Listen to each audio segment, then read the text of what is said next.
안녕하세요. 오늘부터 기독론 시작합니다. 예수님에 대해서 네 번에 걸쳐서 공부하겠습니다. 남부지방에 또 중부지방에도 마찬가지 엄청난 폭우가 진짜 엄청납니다. 제 인생 살면서 상상을 초월하는 비들이 쏟아지고 있습니다. 특히 경상남도 합천이나 산청에 안타깝습니다. 쑥대밭을 만들어 버렸죠. 세상은 이렇게 기후변동이라고 일반적으로 얘기합니다. 저도 인정합니다. 예상치 못하게 뭐 기상되고 뭐고 사실은 필요가 없죠. 아시아, 유럽, 미국 빼놓지 않고 또 하나 이제 트럼프의 관세 전쟁이라고 그러죠. 주님은 종말이 오면은 전, 기, 지, 역 전쟁과 기근과 지진과 역병이 이 안엔 기후변동도 들어가 있습니다. 분명히. 우리는 하나님의 시간표를 돌릴 수는 없죠. 벌써 공부하다 보니까는 성경론 지나왔고 신론도 지났습니다. 이제 기독론 강의로 들어가는데요. 시간이 참 잘 갑니다. 개인적으로 지난주에 저는 수요일 날에 새벽에 26순을 쌓고 금요일 날은 36순까지 3시간 안에 여기까지 이제 더 이상 한 40순, 50순 가보고 싶었는데요. 교만이 다 생각이 들어서 36순에서 멈추기로 했습니다. 자, 내년에 이 교리강이 4, 5월 달 정도 되면 끝날 것 같은데요. 어떤 일이 기다리고 있는지 참 궁금합니다. 본격적으로 강의 시작하겠습니다. 주님, 저는 많은 표현 중에서 구원의 대장이라는 표현이 있습니다. 히브리서 2장 10절에 나와 있습니다. 이 구원의 대장이라는 말은 주님의 역할과 사역을 그대로 드러내고 있죠. 또 대장이라는 이 말 뜻 안에는요. 시작하는 자, 창시자, 우두머리, 지도자, 리더 여러 가지 뜻이 들어가 있습니다. 우리 구원의 핵심 리더시죠. 사실은 한 분, 유일한 삼위일체 하나님이 전부 같이 사역하셨지만 실질적으로 이것을 성취하신 분은 예수님이시죠. 십자가에서. 우리 구원의 길을 성도들한테 여시고 이끌어 주시고 구원 받은 다음에도 마지막 영광의 자리까지 주님께서 동행해 주십니다. 이 구원의 대장이신 주님에 대해서 공부해 보도록 하겠습니다. 먼저 본문 갈라디아서 4장 1절부터 3절까지 이제 내가 말하노니 상속자가 모든 것의 주인이나 아이일 때는 전혀 종과 다르지 아니하고 아버지가 정한 때까지 가정교사들과 감독하는 자들 밑에 있느니라. 이와 같이 우리도 아이였을 때는 세상의 초등원리 밑에서 속박당하였느니라. 아멘. 일단 우리의 과거 모습을 이야기하고 있습니다. 여기 첫 번째 대상은 실질적으로 이스라엘입니다. 그리고 넓게 보면요, 성도들까지 포함됩니다. 여기 아인이 또 이 여러 가지 뭐 표현, 종이란 얘기도 나왔어요.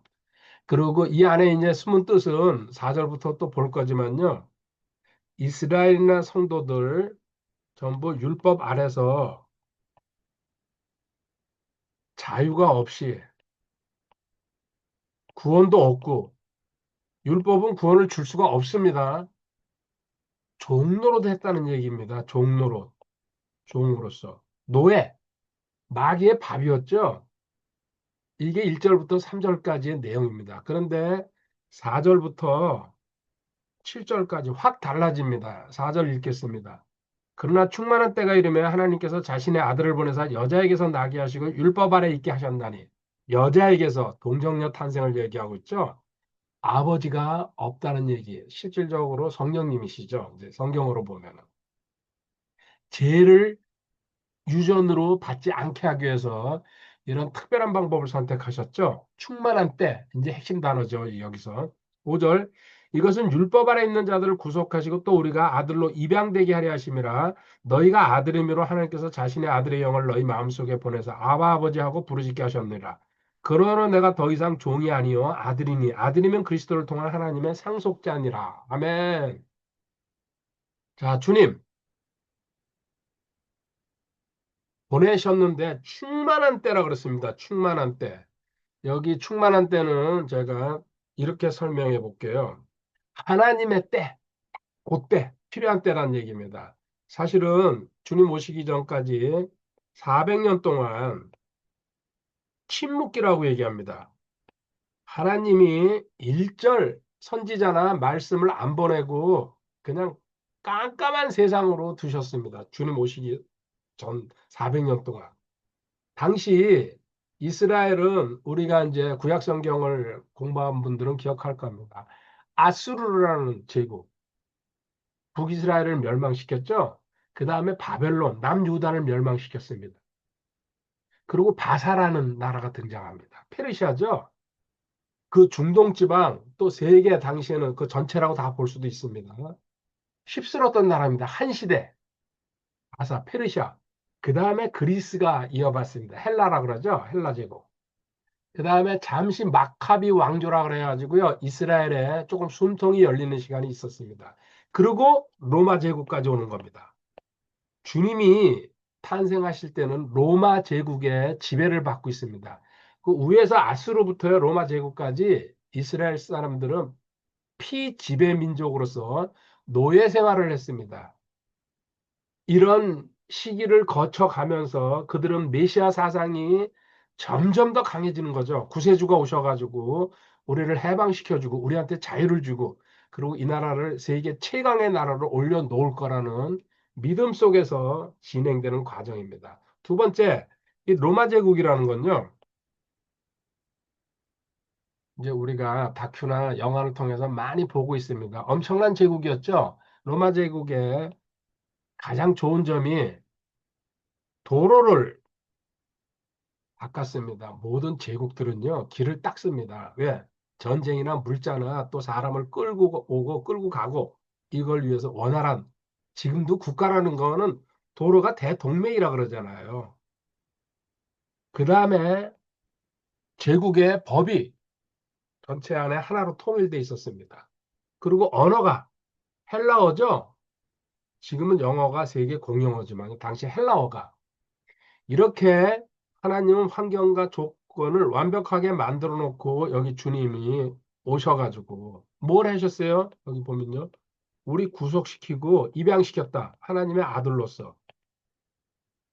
그리고 하나님의 상속자로. 지금 갈라디아서 4장 1절부터 7절까지. 특히 4절이 핵심이죠. 4장 4절. 충만한 때가 이르면. 이런 상황이 만들어진 상태에서 예수님이 오십니다. 그러면은 예수님에 대해서 주님의 탄생에 대해서 메시아죠? 구세주. 탄생에 대해서 예언이 구약 성경에 48개가 나옵니다. 48개 당연히 다 성취됐습니다. 예언 48개 가지고 다 성취된다는 거는 이거는 불가능한 일입니다. 실질적으로. 그 성취된 예언 48개 중에 중요한 거 대여섯 가지만 보도록 하겠습니다. 첫 번째, 1. 이스라엘에서 주님이 탄생할 것이라고. 민수기 24장 17절에 야곱의 지파에서 별이 나타날 것이고 이스라엘의 홀이 등장할 것이라고 별과 홀로 예수님을 표현했습니다. 별은 여기서 메시아를 나타내는 겁니다. 별, 그저 하늘의 별. 그 다음에 홀이라는 건 지팡이를 말하는데요. 왕들이 짚는 지팡이 있죠? 보석으로 이렇게 쌓여가지고요. 이 홀이라 그러는데 이 왕권을 상징하고 통치권을 상징합니다. 이스라엘에서 탄생할 것을 민수기, 물론 또 창세기 49장 10절에도 야곱이 죽으면서 자식들을 예언하면서 또 이야기도 나옵니다. 그 다음에 두 번째, 유다 지파에서 점점 좁혀져 가죠. 창세기 49장 10절. 그리고 유다 지파에서 또 어디입니까? 이세의 가문, 다윗의 아버지죠. 이사야 11장 1절에 있습니다. 이렇게 벌써 탄생 수백 년, 수천 년 전에 예언을 하고 있습니다. 성경은. 세 번째, 선포자, 선포자의 사명을 가지고 선지자로서 오신다는 얘기입니다. 이사야 40장 3절에 광야에서 외치는 자의 소리가 있어 하면서 나갑니다. 마태복음에도 나와 있죠. 그 구약에서는 예언하고 신약에서는 성취되는 겁니다. 선포자로서 오실 거라고. 네 번째, 동정녀 탄생이 나옵니다. 동정녀는 물론 마리아가 처녀라는 얘기도 있지만요. 실질적으로는 아버지 없이 태어난다는 얘기입니다. 창세기 3장 15절, 이사야 7장 14절, 그리고 참고구절로 마태복음 1장 23절입니다. 창세기 3장 15, 이사야 7장 14절, 마태복음 1장 23절에 동정녀 탄생 중요하죠. 근데 안 믿는 사람이 많습니다. 긴가민가 하면서. 머리로 안 믿어지죠. 마음으로 믿어야죠. 그리고 다섯 번째, 베들레헴에서 장소까지 콕 집어가지고요. 베들레헴. 다윗의 고향이죠. 미가서 5장 5장 2절에 나와 있고 마태복음 2장 6절에서 성취됩니다. 그 다음에 여섯 번째, 이집트로 갈 것이라고. 어린 시절에 헤롯의 박해를 피해서 부모님 따라서 이집트로 내려가서 오랜 시간 거기 계시죠. 호세아 11장 1절에 나와 있습니다. 그리고 마태복음 2장 14절에 나와 있고요. 그리고 추가로 나귀 타고 입성하실 것이라고, 나귀 타고. 마지막 주간에 호산나, 호산나 이스라엘 사람들이 외칠 때 나귀 타고 입성하십니다. 그리고 은 30에 팔릴 것이라고. 그리고 토기장이의 밭에 묻힐 것이라고. 또 제비뽑기, 주님의 옷을 두고서요. 로마 병정들이 제비뽑기 하잖아요. 제비뽑기. 이게 성경에 전부 다 예언돼 있는 이야기인데 우리 사복음서에 다 성취되고 있습니다. 그리고 옆구리가 찔려가지고 피와 물을 쏟을 것이라고. 그리고 뼈가 부러지지 않을 것이라고. 주님 다리는 안 꺾어집니다. 십자가에서 강도 둘은 꺾어지지만은. 그리고 부자의 무덤에 아리마대 요셉이죠. 묻힐 것이라고 많이 나와 있습니다. 제가 성경은 찾아가지 못하고 이렇게 불러주고 이 부분 마무리합니다. 마지막으로 하나만요. 일곱 번째로 치유에 관한 예언은 한번 찾아보도록 하겠습니다. 주님이 오셔가지고요. 구원이라는 큰 사명을 이루시는데 거기에 치유도 들어가 있다는 얘기. 이사야 53장 4절에 참으로 그는 우리의 고통을 짊어지고 우리의 슬픔을 담당하였거늘 우리는 그가 매를 맞고 하나님께 맞아 고난을 당한다고 생각하였노라. 이사야를 통해서 메시아가 오는 걸 갖다가 700년 후의 일을 지금 이사야를 통해서 예언을 하고 있습니다. 우리의 고통을 짊어지고 우리의 슬픔을 담당하였거늘 이것이 마태복음 8장 16절, 17절에 가면요. 성취되는 모습이 나옵니다. 700년 후에. 마태복음 8장 16절 저녁이 되매 그들이 막이 들린 많은 자들을 그분께 데려오거늘 그분께서 자신의 말씀으로 그 영들을 내쫓으시고 병든 모든 자를 고쳐주시니 17절에 이것은 대언자 이사야를 통해 말씀하신 것을 성취하려 하심이라. 이르시되 그가 친히 우리의 연약함을 담당하고 우리의 질병을 짊어졌도다 합니다. 아멘.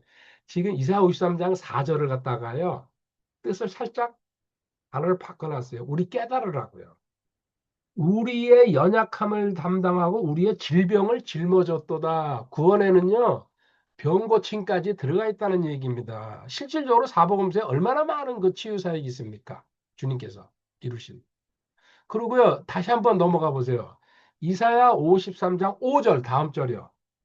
그러나 그는 우리의 범법들로 인해 부상을 당하고 우리의 불법들로 인해 상하였노라. 그가 징벌을 받음으로 우리가 화평을 누리고 그가 채찍에 맞음으로 우리가 고침을 받았도다. 아멘. 자, 두 가지 그 이사야 53장 4절 5절. 5절에 채찍에 맞음으로 고침을 받았다. 저는 주체 나고라고 주님께서 채찍에 맞음으로 나는 고침을 받았다. 베드로전서 2장 24절에 이게 연결되면서 성취되죠. 베드로전서 2장 24절에 친히 나무에 달려 자신의 몸으로 우리의 죄들을 지셨으니 이것은 죄들에 대해 죽은 우리가 살아서 의에 이르게 하려 하심이라. 그분께서 채찍에 맞음으로 너희가 고침을 받았나니. 아멘. 앞에는 대속 사건, 십자가 사건이 나온 다음에 우리 구원받는 사건. 그 다음에 선물로 보너스로 채찍에 맞음으로 주님께서 그분께서 채찍에 맞음으로 나는 고침을 받았다. 이것까지도 참고로 알아두시면은 구원의 선물입니다. 여기 이제 탄생에 대해서 마무리 예언은 이거를 이렇게 끝납니다. 요한복음 1장 10절 11절 그분께서 세상에 계셨으며 세상이 그분에 의해 만들어졌을 때 세상이 그분을 알지 못하였고 그분께서 자기 백성에게 오심에 그분의 백성이 그분을 받아들이지 아니하였으나 이렇게 구약 성경에 무수히 많은 내용들이 예언되어 있습니다. 물론 또 다른 예언도 많습니다. 주님에 관해서. 그런데 특별히 이스라엘 사람들은요, 메시아를 그렇게 기다리면서 아까 얘기했잖아요. 아수르서부터 해가지고요, 로마 제국까지 무수히 많은 강대국들한테 짓밟히면서 노예 생활하면서 메시아를 기다렸어요. 구세주를. 그런데 실질로 오시니까 어떻게 됐어요? 푸대접한 거예요. 알아보지 못한 거예요. 이게 얼마나 아이러니합니까? 주님은 다 아셨죠. 우리 눈앞에 예수님이 계시면서 그렇게 활동할 3년 반 동안 공생에 활동하셨는데도 이런 식으로 넘어갔다는 얘기입니다. 자, 두 번째 달라고 넘어가겠습니다. 2번. 주님의 이름에 대해서 살펴보도록 하겠습니다. 주님의 이름, 풀네임이 주 예수 그리스도입니다. 다 불러주는 게 좋죠. 실질적으로. 주 하나님, 예수 집에서 쓰는 인성을 나타내죠. 그리고 히브리어는 여호수아, 하나님 우리의 구원이시다. 그리스도, 기름 부음 받은 자, 신성한 자, 하나님이 보내신 자라는 뜻이죠. 여기 이름 자체에도 벌써요. 뭡니까? 인성과 플러스 신성을 다 갖고 있습니다. 하나님이시면서 사람이었다는 얘기입니다. 디모데전서 3장 16절에 설명이 돼 있습니다. 디모데전서 3장 16. 논쟁의 여지가 없이 하나님의 성품의 신비는 위대하도다. 하나님께서 육체 안에 나타나시고 성령 안에서 의롭게 되시고 천사들에게 보이시고 이방인들에게 선포되시고 세상에서 믿기시고 영광 속으로 올려져서 영접을 받으셨느니라. 아멘. 성품의 신비. 하나님이 알려주시거나 깨닫게 하지 않으면 모른다는 얘기입니다. 자, 여기에 대해서 신성과 인성에 대해 이건 중요합니다. 짧게 한번 보도록 하겠습니다. 먼저 신성입니다. 주님은 신성을 가졌다. 우리 쉬운 말로 하면요. 참 하나님이시란 얘기예요. 우리는 왈가왈부해요. 뭐 하나님의 아들이니까 하나님이 아니다. 어쩌고저쩌고 별소리 다 하죠. 주님은 근데 진짜 하나님이세요. 똑같아요. 왜요? 하나님과 동일한 같은 분이에요. 단지 삼위일체라는 그 위격으로 나눠져 있죠. 요한복음 10장 30절에 주님께서 아버지와 나는 하나라 그랬어요. 거기서 끝난 거예요. 근데 우리는 끊임없이 거기다 퀘스천 마크를 붙이죠. 아니라고. 그분들은 팔자입니다. 자, 그 다음에요. 요한복음 3장 16절, 17절에는 하나님의 아들, 독생자라는 말이 나옵니다. 같은 겁니다, 사실은. 단지 사명 때문에 그 아들이라는 호칭을 쓰고 오신 거죠. 우리 구원하시기 위해서. 두 번째, 절대적 속성. 주님은 절대적 하나님 속성을 가지고 계십니다. 우리 공부했죠? 신론에서. 영원성, 뭐 전지 전능성, 편재성, 불변성 이런 절대적 속성도 갖고 계시면서 또 특별히 하나님의 그 자격을 우리가 알 수 있는 걸 감히 이렇게 얘기한다는 게 좀 잘못됐네요. 어떻게 하나님 자격? 근데 어쩔 수 없이 저도 그런 언어를 썼습니다. 하나님만 하실 수 있는 일을 했어요. 서너 가지 볼게요. 먼저 창조. 요한복음 1장 3절에 나와 있습니다. 그 다음에 그 창조하신 거 보존하시죠? 히브리서 1장 3절에 말씀으로 이 세상 떠받치고 계신다고. 하나님이 말씀 놓으면은 지금 일어나는 아까 시작할 때 기후 변동이라든지 세상에 지금 온갖 상황이 어지럽게 흘러가고 있습니다. 서서히 하나님의 때가 오고 있다고 저는 믿고 있습니다. 그 다음에 창조하고 보존하셨으니까 심판도 주님이 하시죠. 요한복음 5장 22절에 또 우리 중요한 거 제사함은 누구만 할 수 있어요? 하나님만 할 수 있어요.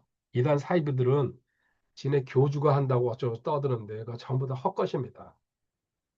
누가복음 7장 48절에 향유의 옥합을 담아온 여인이 주님 발을 닦아줍니다. 그 향유로 칭찬받았죠? 그리고 내 죄 용서받으라고 이야기합니다. 이 죄를 용서받게 하실 수 있는 분은요, 제사 하나님밖에 없습니다. 앞으로도요, 이 우주에서. 그 다음에 죽음에 대해서 주님은 삶과 죽음에 대해서 권리를 갖고 있죠. 생명을 주관하시는 분이죠. 히브리서 2장 15절. 그 다음에 우리 구세주로서 하나님이 구세주, 누가 구세주입니까? 여기 구세주라는 얘기는요, 간단히 이렇게 얘기할게요. 하나님은, 예수님은 한 번 죽으심으로 우리 구원 이루셨어요. 히브리서 9장 12절입니다. 한 번. 근데 카톨릭에서는 매주 미사 드리면서 매주 죽는다고 얘기합니다. 엉터리입니다. 단 한 번 십자가에서 2000년 전에 끝났습니다. 그리고 그 효과는요, 영원입니다. 히브리서 10장 10절에 영원히. 그래서 우리 구원의 영원한 보장이 있는 겁니다.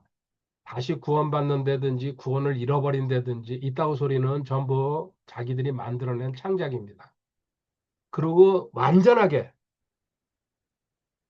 한 번에 끝났고 영원하고 그 효력은 그리고 구원의 대상은 완전하게 만들었습니다. 더 손댈 게 없다는 얘기입니다. 히브리서 10장 14절에. 이게 하나님이 하신 일이란 얘기입니다. 절대적 속성도 갖고 계시지만 하나님과 똑같이. 그러니까는 신성, 하나님이시라는 것. 첫 번째 증명했고요. 두 번째, 인성. 아까 신성은 참 하나님이라고 그랬죠? 인성은 뭡니까? 참 사람이란 얘기예요. 진짜 사람. 어떻게 하나님과 사람이 같이 있을 수 있습니까? 그러니까 신비라 그러죠. 디모데전서 3장 16절에. 하나님이 그렇다 그러면 그런 겁니다. 믿으시기 바랍니다. 그거를 이해하고 과학적으로 분석해 보려고 뭐 하는 거야. 본인 자유지만. 요한복음 그냥 시간 낭비하지 마시고 하나님 믿어지게 해주세요. 그렇게 기도하는 게 차라리 더 빠릅니다. 요한복음 1장 14절에 말씀이 육신이 되어 우리 가운데 거하심에 우리가 그분의 영광을 보니 아버지와 아버지의 독생하신 분의 영광이요 은혜와 진리가 충만하더라. 아멘. 말씀이 육신이 되어 예수님이 말씀이시죠? 요한복음 1장 1절부터 보면요. 근데 그 육신이 돼서 동정녀에게 탄생했다는 얘기죠. 우리 가운데 거하심에. 자, 말씀이 육신이 되어 진짜 사람인지 세 가지로. 먼저 몸에 대해서 볼게요. 주님 우리처럼 몸 입으셨죠? 그러니까 배고프시고 시장하신다는 성경 표현이 여러 군데 있습니다. 마가복음 11장 12절 참고로요. 시장하시고 배고프고 그 다음에 피곤하고 지치십니다. 요한복음 4장 6절에 사마리아 여인 만날 때게요. 그 다음에 죽음까지 이루십니다. 요한복음 19장 30절에 다 이루었다 하시고 숨 거두시잖아요. 사람이 겪는 일을 그대로 했다는 얘기입니다. 그 이유를 나중에 네 가지를 얘기할게요. 그 다음에 혼. 주님도 우리처럼 혼을 갖고 계셨는데 혼은 인격이죠. 자, 이 혼에서 지정의가 일어나죠. 그중에 두 개만 얘기할게요. 슬퍼하셨어요. 겟세마네 동산에서 기도하실 때에. 마태복음 26장 38절에 슬픔, 눈물을 흘리셨다는 얘기죠. 나사로가 죽었을 때도 눈물을 흘리셨습니다. 사람과 똑같은 감정을 갖고 있었다는 얘기입니다. 분노도 하셨어요. 마가복음 3장 5절에 손 오그라든 사람 고칠 때 주의지 안식일이라고 난리치잖아요. 바리새인 사두개인들이요. 무시하고 긍휼을 베푸셨죠. 이렇게 혼, 또 영도, 영혼 몸 다 갖고 있어. 우리 첫 시간에 이거 배운 거 아닙니까? 사람 영혼 몸으로 구조되어 있다고. 이 영, 사람의 영을 갖고 있었다는 얘기입니다. 누가복음 23장 46절에 하나님께 내 영을 맡기나이다 십자가에서 돌아가시면서 이런 뚜렷한 증거가 있어도요. 근본적으로 성경을 말씀을 안 믿는 사람들은 고개를 흔들면서 계속 의심합니다. 어쩔 수 없죠. 이렇게 주님은 인성 플러스 신성을 가지신 하나님이시면서 참 사람이셨다. 골로새서 2장 9절에 이렇게 나와 있습니다. 그분 안에는 예수님이죠. 하나님의 신격의 모든 충만이 몸으로 거하고 하나님의 신성이 전부 다 들어가 있었다. 인성까지 갖추신 그 몸에. 그러니까 하나님과 사람이 동시에 같이 존재했다. 믿으시기 바랍니다. 왜 그러면은 예수님은 이렇게 신성과 인성을 갖추셔야 되냐? 그 이유 네 가지만 이야기하겠습니다. 첫 번째, A. 우리 죄인을 구속하기 위해서 우리 구원받기 전에 죄인이잖아요. 지금은 성도입니다. 지금도 죄인이라고 얘기하면 안 되죠. 뻥끗하지 마십시오. 과거에는 죄인이었다. 이렇게 얘기할 수 있어요. 사람을 구속하려 그러면요. 죄에서 구원해 주려면은 사람이 죽어야 됩니다. 구약에서는 어떻게 했어요? 동물이 죽었잖아요. 대신. 근데 구약에서는 동물 죽은 거 가지고는요. 임시 방편이고 그때 한 건밖에 안 됩니다. 다시 또 죄를 지면 또 와서 또 동물을 또 죽였어요. 계속해서. 그렇게 보다 만약에 이 세상이 그렇게 진행됐으면요. 지금 전 세계에 있는 동물 솔직히 남아나지도 않을 거고요. 그 대기 오염이 어디 전 세계에서 다 그냥 불 이렇게 올릴 거 아닙니까? 그 동물들 죽여가지고 태우려고 번제드리려고. 사람이 대신 죽어야 되는데 하나님은 죽지 않으시잖아요. 그러니까 진짜 사람이 예수님이 죽으셨다는 얘기입니다. 그러니까 하나님이 만족하신 거예요. 하나님의 공의를 채우신 거죠. 이게 히브리서 2장 14절부터 17절 있습니다. 두 번째, 주님은 우리 성도의 모범이 되시려고 롤모델, 주님의 삶이 믿는 자들의 롤모델. 만약에 하나님이 그렇게 하셨다, 아니, 하나님이니까 그게 가능하지. 근데 아니에요. 사람이었어요, 진짜. 그러니까는 시험 당하시고 온갖 고통 다 당하시고 무시당하시고 조롱받으시고 사람으로서 그걸 다 참아 넘기셨다는 얘기입니다. 베드로전서 2장 21절에 있습니다.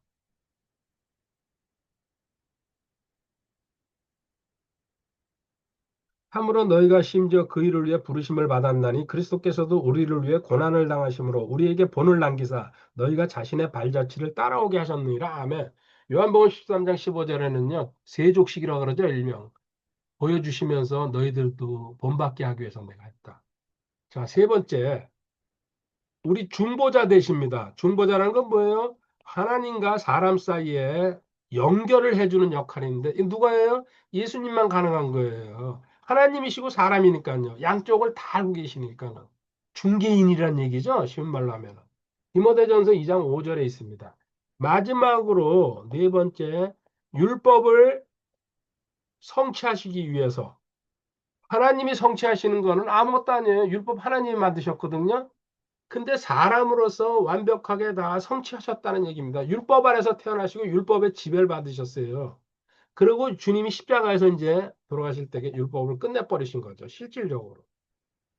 마태복음 5장 17절에 나와 있습니다. 이렇게 주님은 이 땅에 지금 탄생서부터 우리가 봤습니다. 시작. 탄생 예언하는 것부터. 그리고 주님의 이름에 담긴 그 뜻을 인성과 신성이 같이 들어가 있다는 거. 그리고 네 가지 왜 그럼 인성과 신성, 성육신이라고 그러죠? 인카네이션. 이 네 가지 이유, 물론 다른 것도 여럿 있습니다. 가장 중요하다고 생각하는 거 네 개만 뽑았습니다. 다시 한번 마무리하면서 끝내겠습니다. 주 예수 그리스도 풀네임입니다. 이렇게 불러주는 게 가장 좋습니다. 근데 주는 항상 들어가야죠. 주 예수, 주 그리스도 뭐 이렇게 예수 그리스도보다는요 주가 앞에 들어가는 게 가장 좋습니다. 이거는 거듭 얘기하지만 주 하나님, 예수님은 인성. 그리고 이거는 하나님께서 보내심을 받았다는 증거, 기름 부음 받았다는 얘기죠. 권위의 상징입니다. 예수님의 이름. 우리 기도할 때에 마무리 이렇게 하잖아요. 성경에 예수 그리스도라고 또 그리스도 예수 또 하나님의 아들 주님 이름이 그리고 인자 다윗의 자손 많이 나옵니다. 전부 같은 뜻이라고 보면 틀리지 않습니다. 세밀한 뜻은 좀 다른 게 있지만 그리고 마태복음 28장 18절에 주님의 이름에 권위가 있다고 이 우주 최고 권위죠. 하나님이 인정한 권위입니다.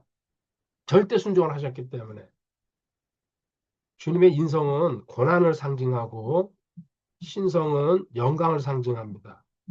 고난 겪은 다음에 영광으로 갔다는 거예요. 이름 안에도 있습니다. 우리한테도 고난을 거치지 않고 영광 받을 수 없습니다. 열매 맺을 수 없습니다. 마지막 구절 보고 첫 번째 시간 끝내도록 하겠습니다. 로마서 10장 13절에 주님의 이름의 권위를 이렇게까지 이야기합니다. 누구든지 주의 이름을 부르는 자는 구원을 받으리라. 아멘. 구원론에서 자세히 얘기할 것입니다. 주님의 이름은 이런 능력과 권위와 무한대 하나님의 뜻이 숨어 있습니다. 그 주님 공부 이제 시작했습니다. 계속해서 전진하시기를 기대합니다. 날씨가 어마어마하게 덥네요. 힘내세요. 할렐루야. 비가 퍼붓습니다. 새벽에 나왔는데 오늘은 25숨 채우고 갈 생각입니다. 일단 시원해서 좋습니다.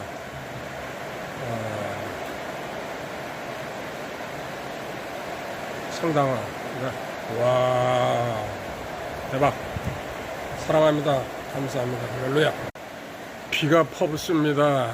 새벽에 나왔는데 오늘은 25숨 채우고 갈 생각입니다. 일단 시원해서 좋습니다.